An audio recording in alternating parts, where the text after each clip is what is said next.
can really affect your mentality. Well, we'll see if draft has any changes for either squad. Here is Immortals are back on the blue side for this third final game between the two. Shen banned away, Malzahar banned as well by TL, and we'll see what Immortals do. We've had some pretty common themes as far as bans go, but we'll see if there are any dramatic changes here. I doubt it, is my guess. Yeah. Yeah, we'll find out. I mean, I think that Immortals will likely go back to a more standard composition, have a more diverse damage profile. They've seen that TL has some fight in them, and if you make mistakes, if you give TL that window in, they will punish you, as they did in Game 2. Graves ban there, Camille ban on the other side for TL, so the first 6 bans should go about how we expect. There's a LeBlanc ban on the blue side. Now this is an interesting last ban. Varus would be kind of the obvious one, but they're not going to do... So they're essentially going to try to trade Rengar for Varus. So when you leave the 2 up, it's saying we get one, you get the other. And Dardoch actually puts the priority there on that Rengar. I mean, we've talked about Dardoch and kind of his mentality. Certainly a player that does very well playing with confidence. He is supremely confident on his Rengar. I mean, it's a champion he's known for. It's a signature pick for him, and he's had a lot of carry games on it. But Liquid will get Varus, and he's been banned every game thus far for a reason. Yeah, I mean, he is ridiculously strong. Youngbin has to have a good performance on this. You know, even last game, though his scoreline was fine and stuff, he still did like half of Cody Sun's damage. He was not really a big factor. It felt like he's more along for the ride. He's very down in the laning phase. If they draft Varus and Karma or some sort of strong laning support, they should have an edge there, and this is his opportunity to prove that he can contribute.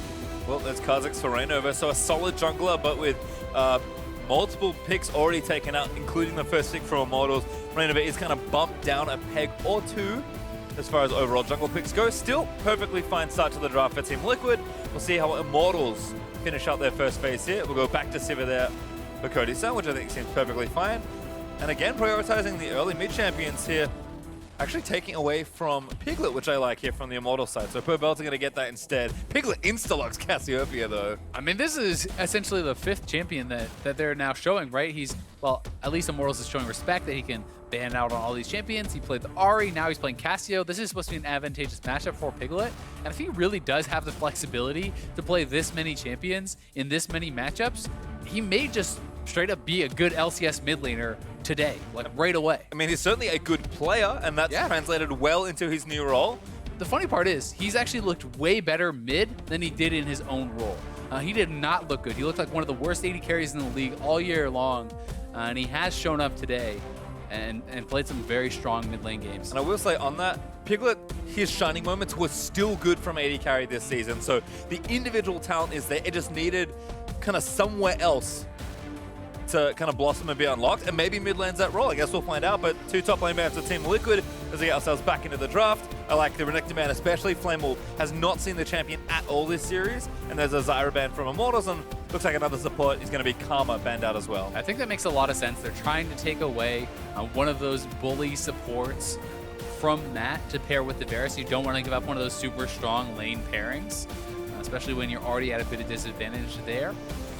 Matt is going to have to show us a little bit something extra. There's a lot of options on the table. And the thing for Olleh is these sort of support bans, I think, hurt him less because he loves playing stuff like Thresh and Morgana and things like that. And with Thresh picked up here, Morgana's actually a good matchup into it. So I would not be shocked to see a Morgana drafted against this. I think that would be pretty clever. It can work pretty well against the Varus ultimate too. They don't have a lot of magic damage in the bot lane to ever pop that. And between Spell Shield on Sivir and the Black Shield, it's very hard for Thresh land hooks. I do like the kind of theory behind the bottom lane for Team Liquid, though. Give the best AD carry over to Youngbin when it's available to take it. Just give Matt a comfort pick on Thresh, which can also help maybe save some of Youngbin's positioning. Olleh is going to go for the obvious Morgana here as Cody Sun takes that. We'll see how they complete the final pick. Looks like TL going to try and counter pick top lane. We'll see what Immortal is going to blind pick into the situation. It's always interesting to me seeing the Thresh against the Morgana, because you can still make it work either through outsmarting your opponent, making them think that you're going to hook one person, then you hook sideways, hit the other, or through roaming around the map, making plays. There's ways to make it work, but it's certainly tough for Matt, especially in the lane. I mean, how do you really land many hooks into Spell Shield plus Black Shield. Yeah, and this will be well practiced for Olleh as well. Thresh has been around forever, and Olleh is clearly comfortable on Morgana. So I think both teams finding comfort for their bottom lanes here. We have Nautilus as Immortals for their final pick. That gives a choice over the Team Liquid, and Lourlo will take Maokai, will make his first appearance in 7.4, at least in the NALCS. Yeah, Maokai, first appearance in this series, it really has been falling through completely, and I think that the Maokai nerfs were really underestimated. To me, those were massive nerfs. The fact that the sapling no longer deals damage when it drops means you're not able to clear out those backline of minions nearly as easily. So, before, you throw down the sapling, hits the middle of the 3, then you throw out your Q, the sapling explodes, you kill all 3. You can't do that, so you're always outpushed in so many matchups, and it becomes very difficult. Well, see if Lourlo can manage some of the changes here. Team Liquid have adapted to a lot of change already, and things are looking, I would say, better than expected. Winning a game, I mean, they're definitely expected to win a couple here, but Immortals were looking very strong in the first game. Team Liquid answered back heavily in the second game here. And a series win here is not only more than they could ask for, I think, coming into this weekend. I mean, Steve talked about improvements. Yeah. Beating Immortals 2-1 is a pretty big improvement, given all the changes you've made. It really would be. Even without changes, that would still be a very good result for a Liquid squad that had been struggling all year long. That's a pretty gross understatement, I think. I mean, Liquid season was on watch at this point. They said themselves, we need to make drastic changes. They've made them, and they do expect the payoff to take longer than a little while, because you do have to build chemistry and synergy and environments for your team. Immediate results will be nice. Liquid know they have a long road ahead of them, but they have to take it one game at a time, and that's where they are now in Game 3. A win here will give them a win over Immortals, but Immortals really want to keep that top 4 dream alive in this season. Pobelter would love to make your finals on this team. Immortals as an organization would love to make your finals, and if that's the dream of this sort of squad, you need to be making those strong pushes now. These are the critical times for Immortals. I definitely agree. They need to keep on moving up in the standings. But TL, they can look at this as, as a growing experience, even if they do lose this series. And they're talking about that growth mindset, about looking for constant improvement. And, if you have 2 games like Game 1 looked, then it's hard to take much away from it. With Game 2, you have something to build upon. And I think that is really a positive for them. This is a pretty interesting evade. For Immortals, they're kind of going for the long con, hoping that someone was actually guarding that bush and that the wraparound would catch them out. Doesn't work, but then it's just a trade of vision. It's not really much lost. Yeah, don't actually get very many wards done at all. Just have one they managed to put down. TL have a few more, actually marking 2 camps there over on the right-hand side of IMT's jungle. The thing with even just the 1 ward, they will see ReignOver go towards the red buff, almost guaranteed. As long as they see that, that's enough information. So I think this is totally fine, and you can use that trinket ward elsewhere to hopefully get some sort of an edge there. ReignOver, of course, going to wait the maximum amount of time. Probably knows there's a ward there. You can see TL red ping, so they're going to make sure that they wait as long as possible. Piglet does have the Twin Fang leveled up already, so it looks like he's going to get help from Lourlo. We have a tweet in from Shifter weighing in. Piglet getting to one-shot AD carries in the LCS. He's never going back. I trust the man that was playing all the bottom lane zigs at the start of the preseason to know exactly how that feels. Dude, I was actually waiting for him to just bust out the Corki and stuff. I was like, of course he's going to play Corki. You just take the AD carry, you put him in the mid lane. Genius. Yeah. Well, instead, apparently you can play every meta mage. So yeah, definitely credit to Piglet for the show up already. It's actually crazy to me that he can show up here and do this well and have the ability to at least draw the bans on all those champions. And this is his 3rd unique champion in 3 games. The fact that he can play all these, he's obviously pretty confident. It wasn't even like there was hesitation on the Cassiopeia. It's not like, oh, I haven't practiced this, guys. Let's think about it. That was an insta-lock. Well, looking good so far. Let's take a bit of early damage, but again, just trying to keep Ryze at Fang's length for as long as possible. Youngbin and Matt looking to get the shove down, but Sivir should have that advantage. Kind of curious to see how this bottom lane plays. I expect IMT just want to play PvE for as long as possible. Matt and Youngbin won't find many opportunities to get aggressive, but they need to capitalize when they do. Yeah, they certainly do. It can be tough if you get pushed in too much, because it's very easy then for Morgana to fish for bindings and really kind of look to get you with that. If Morgana hits a binding, it's a very easy double hit with the Boomerang Blade from Sivir, so you can start to get a lot of poke down if you get them under the turret. But both of these teams want to push their opponents in and get them under that turret.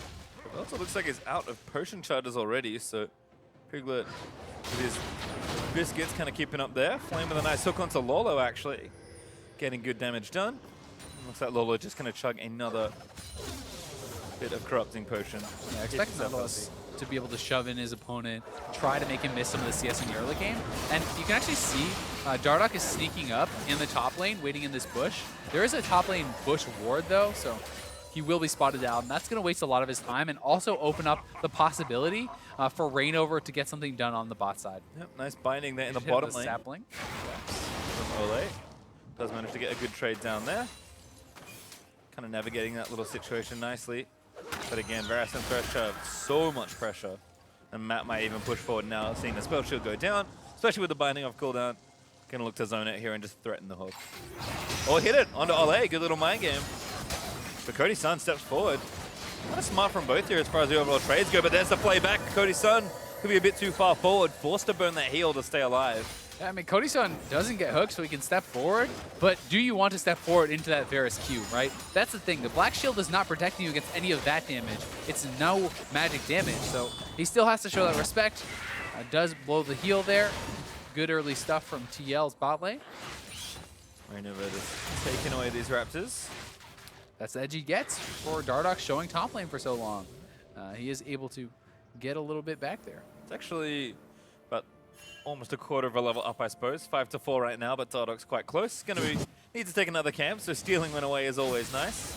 And actually does get through the fog of war back towards this left side of the jungle. Lourlo teleports in onto Flame. Just going to get this wave pushing back, and I imagine Flame will TP back soon as well. Double Doran's up for Lourlo nice and early. Yeah, Lourlo wanted to try to stop Flame from being able to freeze out the wave. He wanted to either shove it in or force him to use enough spells that the wave would actually crash back towards him. So now he has his choice. I think he should push in and make sure he's forcing out his opponent's teleport so they don't have that advantage. Early recalls from the mid laners as well, as they've both shown up with some tears.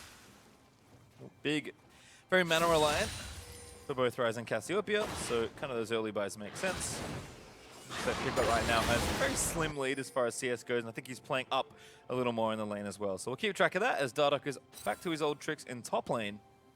ReignOver's up here too, but will not actually be able to really participate in any fights because he is so low on health. That's something that they're going to have to be wary of. I mean, Lourlo's trying to shove. Great, your jungler's topside, but it doesn't actually matter if your jungler's topside if he cannot contribute to the fight. Yeah, wave a little too threatening. Flame going to get this wave pushed in. Hasn't gone back yet either, so it's part of the reason why Lourlo is getting an edge at this point. Lourlo going to hit the recall button, go back home, spend a bit more of that gold, but Flame should have a nice buy here, given that he's been saving up gold and just trying to get a little bit more CS. You can see 10 CS up actually, kind of his punishment for sticking around, but it does actually pay off for him. Yep, looking pretty good there. We'll see what he actually elects to buy into. There are a lot of options. You can go pretty aggressive, and this is actually a pretty aggressive laning type early buy. With the double Doran's Ring, you are committing to a lot in the laning phase. A lot of people would have gone for something like a Bombing Cinder, or perhaps building more MR or whatever, but he's committing more to the laning phase. You can see again, it's kind of a big back and forth between which skill shot's going to hit. Is Black Shield up?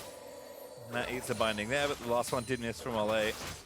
Youngbin and Matt, so I'm going to play with a bit more confidence here. Actually 10 CS ahead for Youngbin, which is nice. Able to kind of use the aggression of the Varus Thresh lane to bully just a little bit. And a lot of it is just really the Varus. The Varus is so good in the laning phase, even though the support matchup should be favored towards Morgana. It doesn't really matter because Sivir does not have the same kind of lane freedom that you do against a Jhin, right? This is a Varus who can poke you out, who has a lot more pushing power, just generally a lot more early game strength. Matt roaming up here as well through the jungle. ReignOver is actually starting to take very firm control, particularly the right-hand side of Dardoch's jungle. This is twice now that ReignOver's been in. Got 2 wards down as well. In fact, Pobelter's too far forward. Play's not going to hit, but Piglet's going to get launched in. ReignOver really wants it. Bumble looking for first blood, but Pobelter burns both stumps to get out. Yeah, Matt had to blow his flash there too. So there's more summoners, more important summoners blown for TL, but where they do have their advantage is Piglet didn't use anything. So this is a very scary world for Pobelter to be in the 1v1 against a 2-summoner Cassio when you have nothing. Piglet also going to get damage done to this turret as Pobelter was forced back after checking out his own jungle. One thing this could set up on the bot side is with a flashless Thresh, you have a level 6 Rengar, you have Sivir ult, you have the Morgana ult. if Thresh pushes up whatsoever, you can flash on him as Morgana, drop your ultimate, Rengar comes ulting in with Sivir ult. That should be a pretty easy first blood, and I would not be surprised to see Immortals looking for that. ReignOver again just clearing out his own Raptors now, and maybe an attempt on this blue buff as Pobelter doesn't have enough vision. I think wants to know if anyone's taking it, because ReignOver has been pretty aggressively into their territory. Especially with Lourlo missing too, right? It's the extra worry. Okay, I'm actually going to ward it up also, so Immortals choosing not to fight that right now. So they're going to look to take vision on this right-hand side instead. Control ward down, Scuttle Crab over to Immortals. And Matt's ward not quite far enough out of range. And they could look for this. Ryze ultimate is up. This is a flashless Thresh on the bot side. If they see ReignOver, they may try to go for a dive or at least a force on the Dragon. The Dragon is certainly the more conservative option here, but Immortals not always the conservative team. No, especially when Dardoch is at the helm. A ward out there is going to mean he just backs away, but a blue buff steal is successful. Pobelter, perhaps unbeknownst to him, is actually going to get essentially both blue buffs here. As TL, I think we're looking to make a play on it, but didn't quite have the confidence in going for it. Yeah, and ReignOver didn't really have the health, right? No. So ReignOver didn't get spotted. Immortals is not able to force because of that. But still, they have not actually stolen away that counter blue. And here's the play that I was talking about. They're probably going to commit to Matt. This should be an easy first blood. Olleh getting the Black Shield in. There's the ultimate. Tags 2 for now. Matt's going to get jumped on. Youngbin's in the mix as well. First blood go over to Olleh as Dardoch getting turreted. TP's in. Cody Sun going to get locked up by Lourlo. There's the Nautilus sold out though, and Lourlo's doing good damage to the Sivir. He's going to have to flash here out. too. Good hook onto Youngbin, but that's not enough to finish him off. And now ReignOver, we're going to try and just clean up here. Olleh goes down. Flame look to be the next target as Varus is still firing arrows in, and Pobelter is going to make his way down, but I think he's a little too late. Realm Warp out should be able to save Flame, and he nice does get out. Piglet takes out Dardoch on the back end of that. You can see his corpse just right under the trees, and Team Liquid come out ahead there. Yeah, they certainly do. They get the 2-for-1 kills. They're going to get that Infernal, and they will get the wave push. So Immortals go for that low-hanging fruit. Easy first blood onto Matt, as I knew they could do. But they get punished as they get a little too greedy to overreach. Excellent reaction once again from Team Liquid.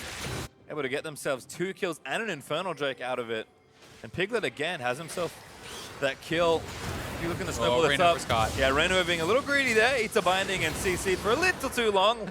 Lands not quite in range. Pobelter gets a kill back. Finally punished for taking away those Raptors there.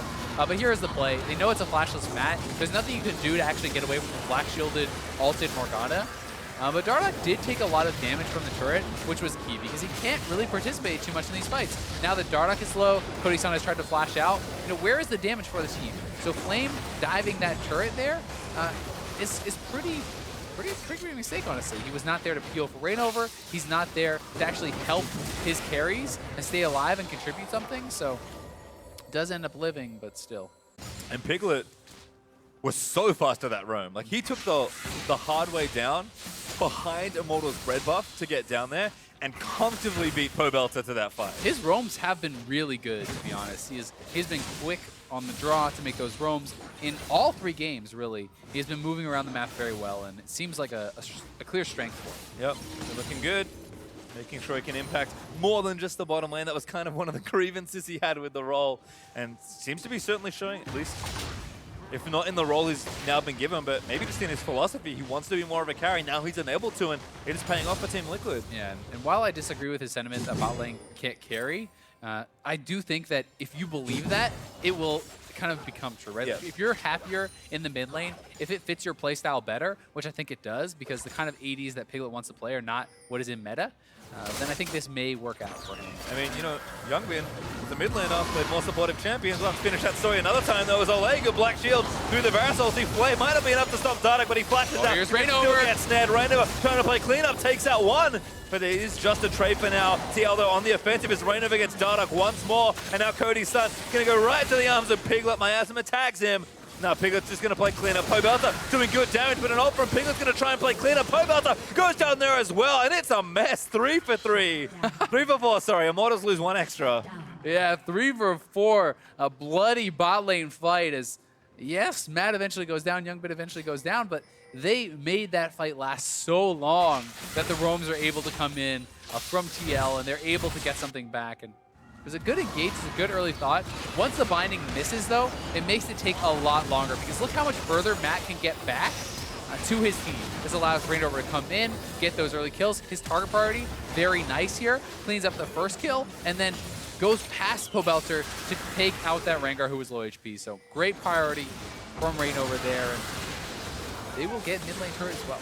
Yeah, it's the first turret of the game. You can see Pobelter did do a nice job cleaning up and getting himself 3 kills, but Piglet, again, a strong roam, manages to clean up the other end of the team fight, and Team Liquid get the objective off the end of the fight as well. That's the thing we were looking at in the last game, and it is very true of almost all games of League of Legends. It's not just what you get, what you get after it. And Team Liquid are consistently converting positively for themselves while also playing well both proactively and reactively. And that's a pretty good sign for what seems like another new team.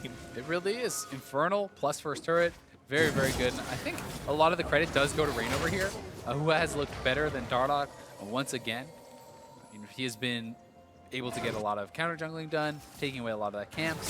Thanks in part to really a good ward from Lourlo in the top lane. That ward actually kind of started the disadvantage for Dardoch. It enabled ReignOver to go in, and that just shows you how much vision matters in this game.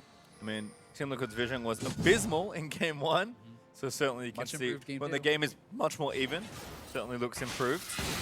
Piglet with the blue buff though, Abyssal set to now finish, so feels a bit more confident about potentially fighting Pobelter 1v1, but should just see some waves being pushed back and forth. Piglet misses the Q into a cannon creep. It's a disaster.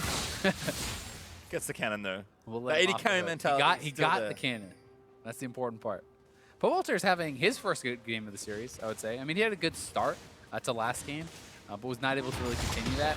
Has been doing pretty well for himself, but Piglet, 3 for 3. He's looked good all 3 games. I'm very impressed. We got a lot to be impressed about. And the goal lead is there for Team Liquid, but it's awfully slim at just 1,000. We've got another big Drake to fight for as well. Second Infernal of the game will be up in a minute 10. There's a teleport in from Team Liquid, getting aggressive. Dardoch might be caught here. Feed traps from the miasma. Big arrow there from Varus. And that should be a kill. Lourlo collects it. We'll have to see how that play started out, but Dardoch was looking like he was very far up. Seems like he's probably caught counter jungling. Could have been a warding mission, but does get caught, gets punished there. Flame not even going to expend the teleport. And this means bot lane turret should be going down, as Immortals are going to have to back off. I mean, I feel like it's one of those things where I could explain the situation to you and you'd probably reasonably guess that Dardoch did something aggressive and died for it. Because that's been the downfall of him in this series and in general as a player. He is so good when he's good and just as bad when he's bad. And that's tough. Dardoch is a player that just needs to find a little more balance. His talent is undeniable, but he just gets himself caught in places he shouldn't be, and Team Liquid capitalize. You have to show the trust in your team to be able to get things done. And yep, it is that counter jungling mission. He is behind ReignOver. He walks up.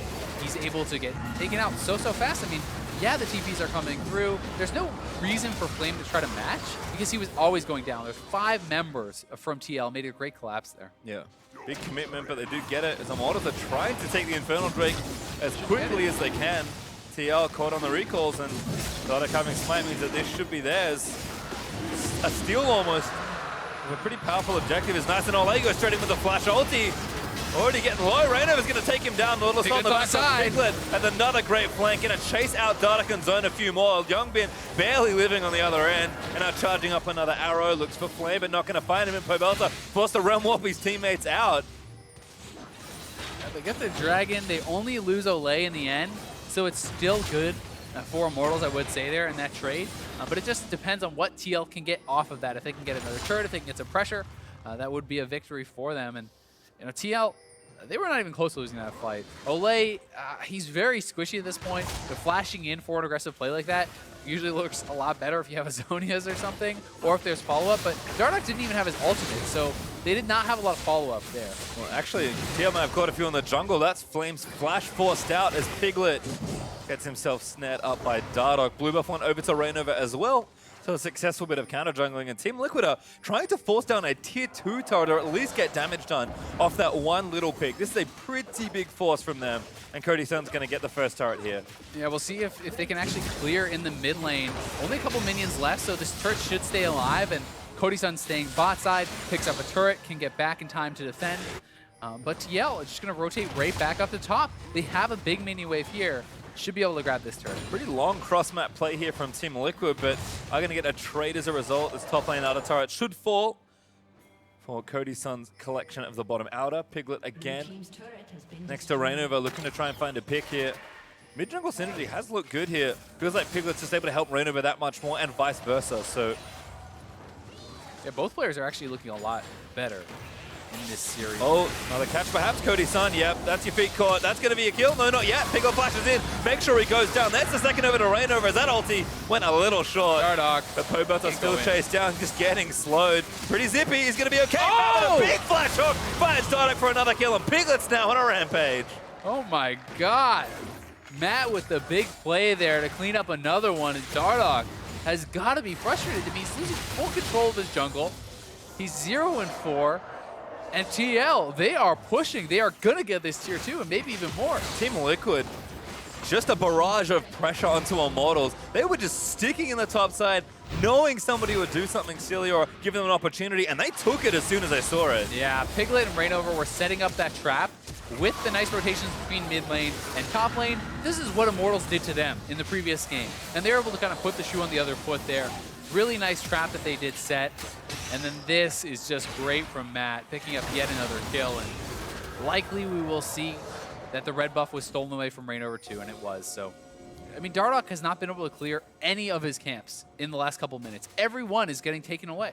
Yep, he's down a level as a result. Also, this Team Liquid got 4 turrets to 2 and 3,000 gold. Again, this is within touching distance for Immortals. But Team Liquid have shown pretty good propensity for finding a lead and sticking with it.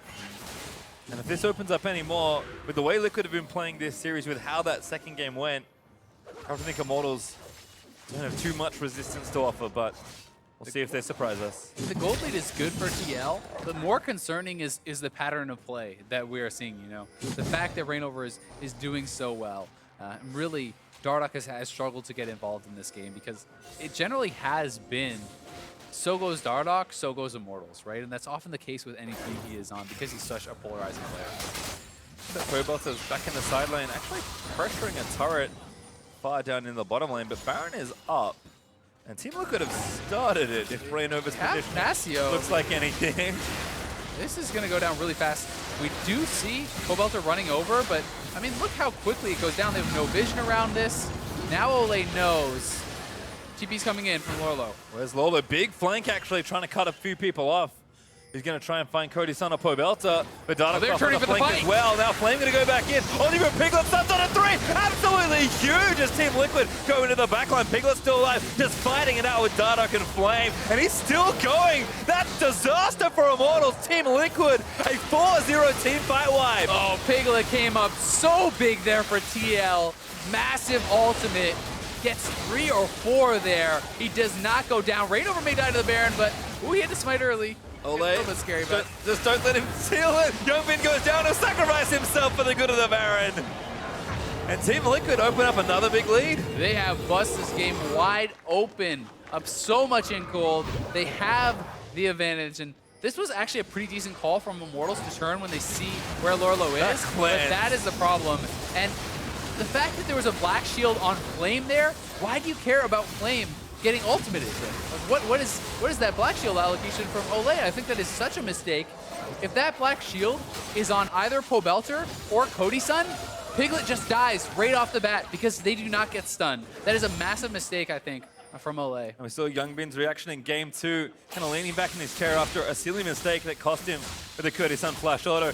That reaction from Piglet looks like the face of a man that is confident, and a confident Piglet, doesn't matter where he is, he's going to slay you. Looks like a 6-0-4 Piglet. He's doing great on this Cassio. Very, very strong. We have incredible late game too with Varus, Cassio, Maokai. I mean, that core, it's very powerful. With the gold lead and the Baron, it's just going to get worse. Team Liquid again continue to pressure. Going to try and take down another one. Pobelter in the meantime finds himself trying to get sideways, pushing in the right direction, but going to cost his team a turret here. And maybe they think, okay, we can't defend, but that is very far for Pobelter to be.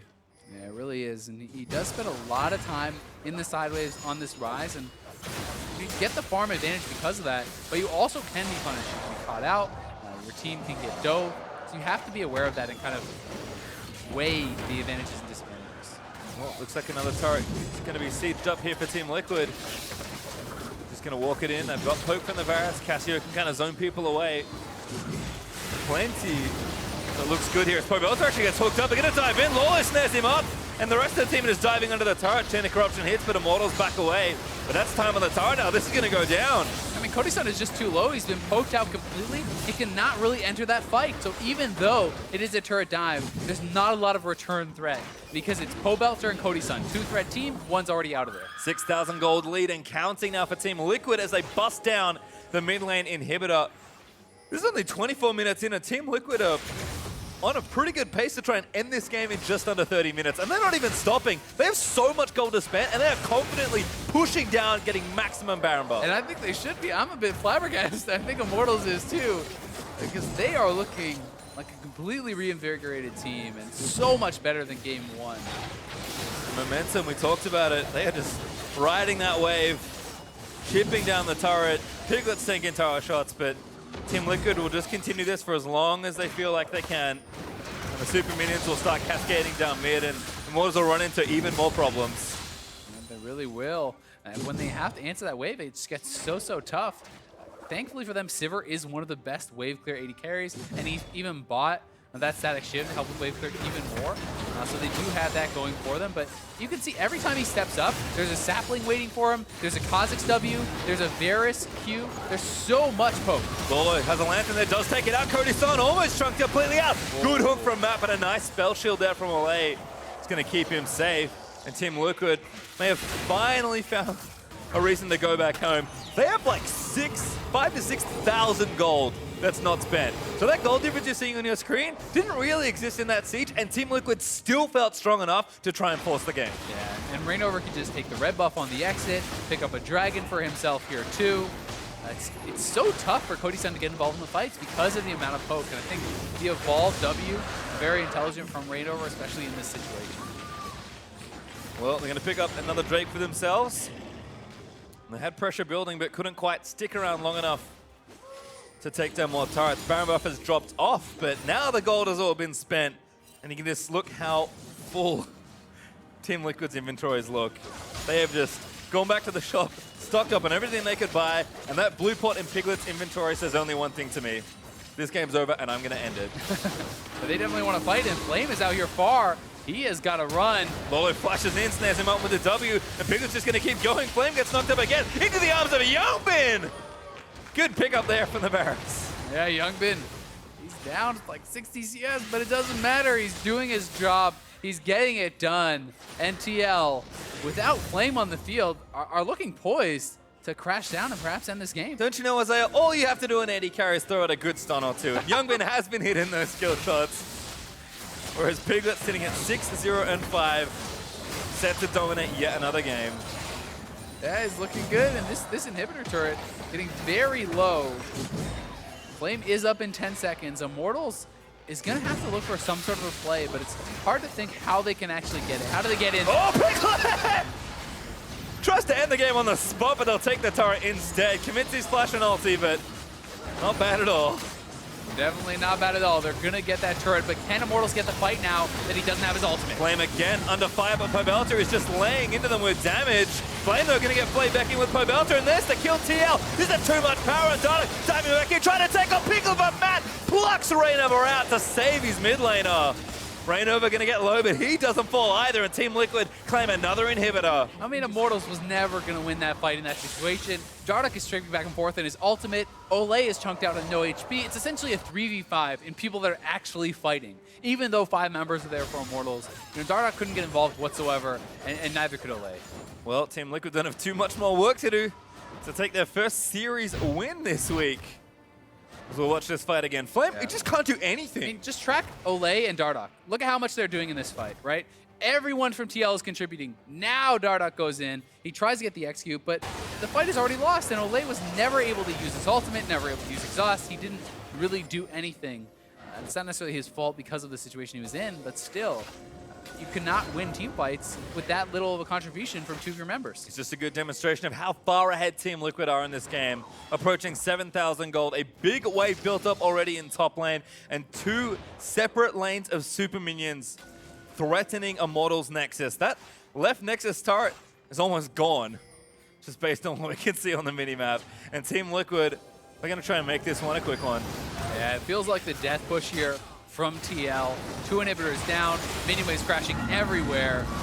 They're going for the desperation fight. This is it. Flame there gets one in, Nice but they're going to stun him up. Pobelter looking for it. Youngbin getting low. Dardoch, that's straight into the backline. He needs to kill the carries, but they're living for so much longer.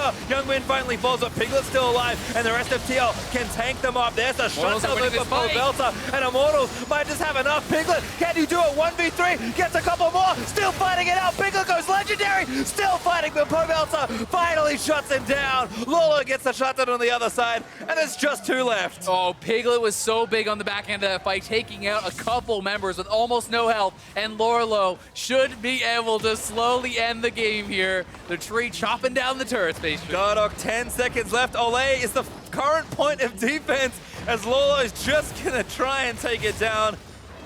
Olleh just can't do anything. He's dying faster than minions. In fact, there's the 8 from Team Liquid. Dardoch's up now, but Lourlo just gonna keep chugging He's along. not doing very much damage. I maybe spoke too soon. He's got a G8. He's going to fight it out. Lourlo just going to keep punching it. He's like, yeah, all right. The rest of you are coming out.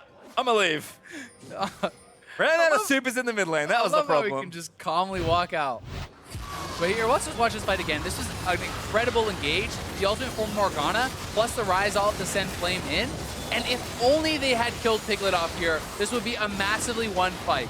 But Piglet is able to survive at such low HP, and look at the damage he still gets out. It looks like it's going to be a Immortals fight. Then Cody Sun walking through the poison, 1E, 2 Es, down he goes. And that was so big. Piglet cleaned up multiple kills from almost no health, so just barely missing out on what should have been a turnaround fight for Immortals. You can see the one death that stings a little bit in Piglet's heart, but still very happy with his performance. Team Liquid claim Baron once again, and they can just kind of chill out. Let the minions do the work for them at this point. That said, we see what success looks like for Immortals, right? That was a great engage. If you have the tiniest bit more damage onto Piglet, that's a smashed fight. That's their Baron. That's their way back into the game, right? So they are going to be looking for this. Certainly they're still very far behind, and TL likely will be able to end the game with this Baron. But Immortals cannot wait around. They need to look for engages like that. And it's up to TL to calmly absorb the engages and then close out this game. Well, Team Liquid kind of just have a bit of paperwork to do at this point. Min inhibitor nice and exposed. Well, they're just on the front Here they line. go. They have to go again. Another good play is going to start off here. Olleh straight to the back lines. Who can he get? Olleh does stun a couple to turn to the front line, and Dardoch exhausted on the other side. Pobelter going to get chased down and cut down. That should be the kill. Cody Sun getting jumped on by ReignOver, and ReignOver's going to get the kill there almost by himself. Now diving in 1v2 as Piglet picks up the double. Flame's going to get chased down. Olleh is left alone again. And this is going to be a win for Team Liquid. ReignOver really wants to finish up the game, but Piglet debuts mid lane in style as Team Liquid win 2-1 versus Immortals. 12-1-8 on the Cassio for Piglet. Oh my god, I mean, he just had such a good performance from the mid lane, showcasing 3 different picks, absorbing bans, still outperforming Pobelter. I mean, game 2 and 3, that is a TL that you can get behind. That is a TL that is going to win some games. I mean, certainly obvious weaknesses there for the team, but they said that, you know, it's about gradual improvement. No one expects to make dramatic changes and have immediate payoff. But it feels really good when you do, and that's what Team Liquid get here. I mean, the fact of the matter is, if Youngbin could step it up a little bit, if he is able to perform on a bit higher level, if we get that kind of ReignOver and that kind of Piglet on a week-to-week basis, that is a pretty good team, right? I mean, this is Youngbin being down 120, 30 CS or whatever it is, and he was getting smashed in the bot lane, but Piglet was carrying in mid lane, and a big part of that was his work with ReignOver, because ReignOver was so good in games 2 and 3, and Dardoch was kind of nowhere to be seen. And look, for the rest of TL, really solid game from Lourlo, I'll say. I think almost underrated, given how good the mid and jungle look for the team, but top side of the map looking really sharp for Team Liquid.